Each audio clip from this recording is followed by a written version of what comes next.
Shalom, selamat pagi saudara-saudara yang Tuhan kasihi. Pada pagi hari ini, kita akan belajar firman Tuhan, namun sebelum kita memulai renungan pagi ini, mari terlebih dahulu kita berdoa. Bapa yang baik, Bapa pengasih di dalam kerajaan sorga, pada pagi ini kami rindu mendengarkan firman-Mu.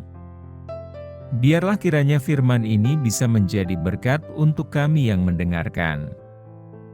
Berkati kami dalam aktivitas kami hari ini, kiranya Tuhan Yesus beserta dengan kami. Berkati kami dalam setiap pergumulan kami, agar kami bisa melewatinya dengan tuntunan Roh Kudus. Inilah yang menjadi doa dan permohonan kami, karena kami berdoa hanya di dalam nama Tuhan Yesus Kristus. Amin. Saudaraku, sebelum kita mendengarkan firman Tuhan pada pagi hari ini, pastikan saudara subscribe channel ini terlebih dahulu, dan bila saudara memiliki permohonan doa, saudara bisa mengisi di kolom komentar yang sudah tersedia. Saudaraku, ayat renungan kita pada pagi ini tertulis dalam 1 Korintus 10 ayat 13.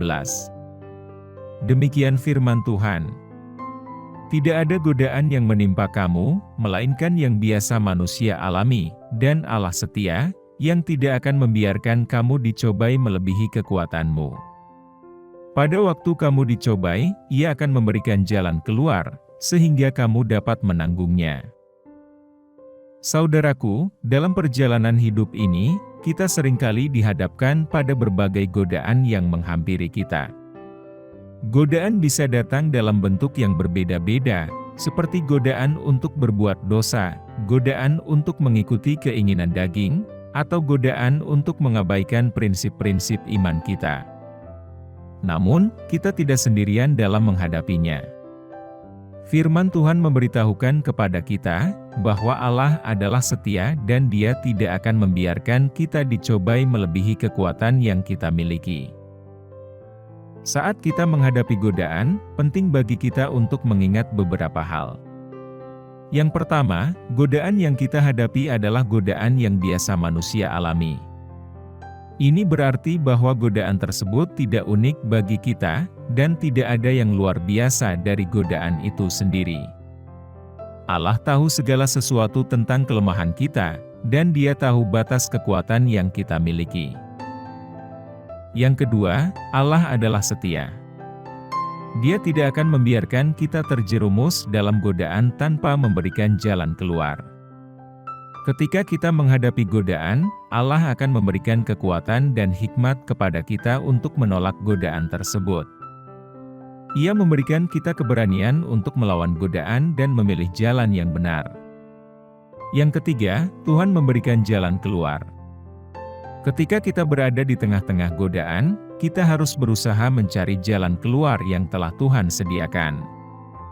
Bisa jadi jalan keluar itu berupa penolakan langsung terhadap godaan, meminta pertolongan kepada orang percaya yang dapat memberikan nasihat yang bijaksana, atau memohon bantuan Tuhan melalui doa. Tuhan mengetahui persis bagaimana kita dapat menanggung godaan, dan Ia tidak akan membiarkan kita sendirian dalam menghadapinya. Saudaraku, bayangkan seorang pendaki gunung yang berjuang melawan medan yang terjal. Saat ia mendaki, ada berbagai rintangan yang harus dihadapinya, seperti bebatuan tajam dan lereng yang curam. Namun, pendaki itu tidak sendirian.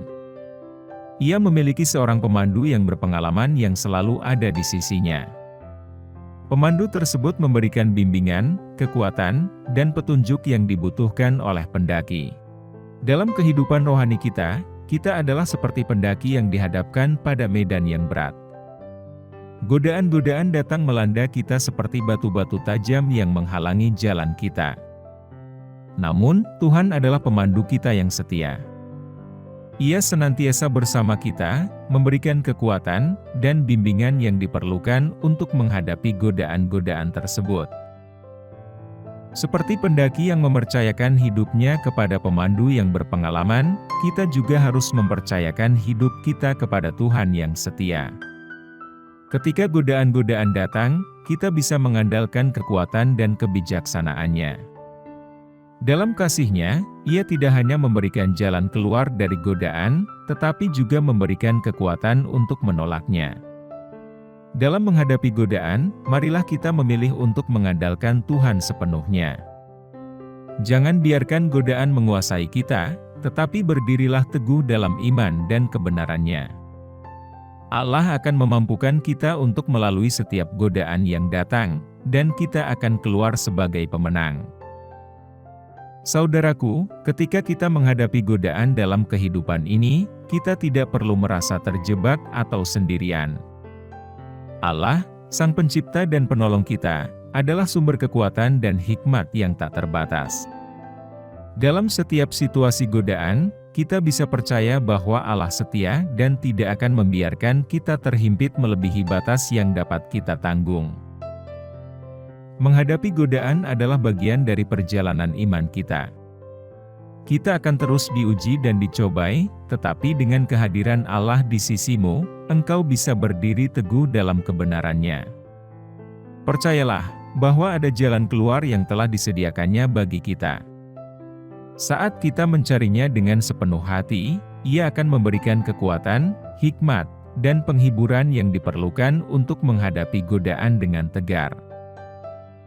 Marilah kita menghadapi godaan dengan keyakinan, bahwa kita bukanlah orang yang dikalahkan oleh godaan, tetapi kita adalah orang yang diberdayakan oleh Roh Kudus yang tinggal di dalam kita.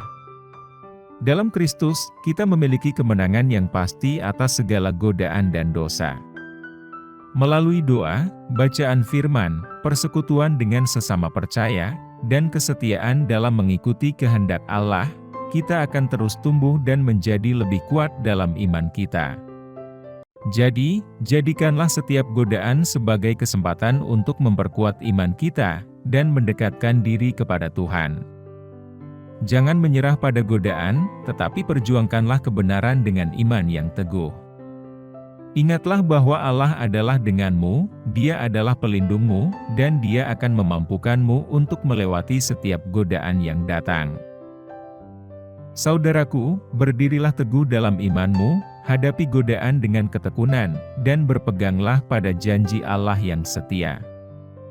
Dalam setiap pertempuran melawan godaan, ingatlah bahwa Kristus sendiri telah memenangkan segala sesuatu untuk kita. Oleh karena itu, kita bisa hidup dalam kemenangannya dan terus maju dalam panggilannya. Amin. Dan sebelum kita memulai segala aktivitas di pagi hari ini, mari kita berdoa. Bapa kami yang di surga, Bapa yang kami panggil dalam nama Tuhan Yesus Kristus, kami bersyukur Tuhan atas pertolongan-Mu, penyertaan-Mu, dan atas berkat-Mu dalam hidup kami. Dan bersyukur atas kebaikan Tuhan pada hari ini, tak berkesudahan kasih setia Tuhan. Tak habis-habisnya rahmat-Mu selalu baru tiap pagi, besar kesetiaan-Mu Tuhan dalam hidup kami. Ya Tuhan, kami mau selalu belajar, dan terus belajar tentang firman-Mu. Firman-Mu yang menguatkan, dan meneguhkan iman kami, firman-Mu yang mengubahkan hidup kami. Bapa, kami mau berjalan bersama dengan Engkau di sepanjang kehidupan kami, agar kami tidak tersesat di dalam dunia ini. Kami mau melakukan firman-Mu ya Tuhan di sepanjang hidup kami, agar kami tetap kuat berjalan bersama dengan Engkau. Terima kasih ya Tuhan, buat kesempatan hidup yang masih Engkau berikan kepada kami. Segala pergumulan dan persoalan hidup, kami serahkan di dalam tangan-Mu. Engkau akan menyelesaikannya bagi kami. Tuhan, hamba berdoa buat saudara-saudaraku yang sudah mendengarkan renungan hari ini, yang saat ini sedang mengalami sakit penyakit, pergumulan, masalah kebutuhan ekonomi. Kiranya Engkau jamah, sembuhkan dan pulihkan, berkati perekonomian mereka, serta berikan jalan keluar di setiap pergumulan masalah, yang mereka sedang hadapi. Dan ajarlah kami ya Tuhan, untuk selalu berharap dan percaya sepenuhnya kepada Tuhan Yesus. Kiranya Engkau terus memberkati kehidupan kami, keluarga kami, sanak saudara kami, bangsa dan negara kami, pemerintah-pemerintah kami. Biarlah semuanya dalam perlindungan-Mu ya Tuhan, dan jadilah sesuai kehendak-Mu yang terbaik dalam kehidupan kami. Tuhan, inilah yang menjadi doa kami, ampuni kami dari segala dosa-dosa kami, agar kami layak menerima berkat-Mu, dalam nama Tuhan Yesus kami berdoa. Amin.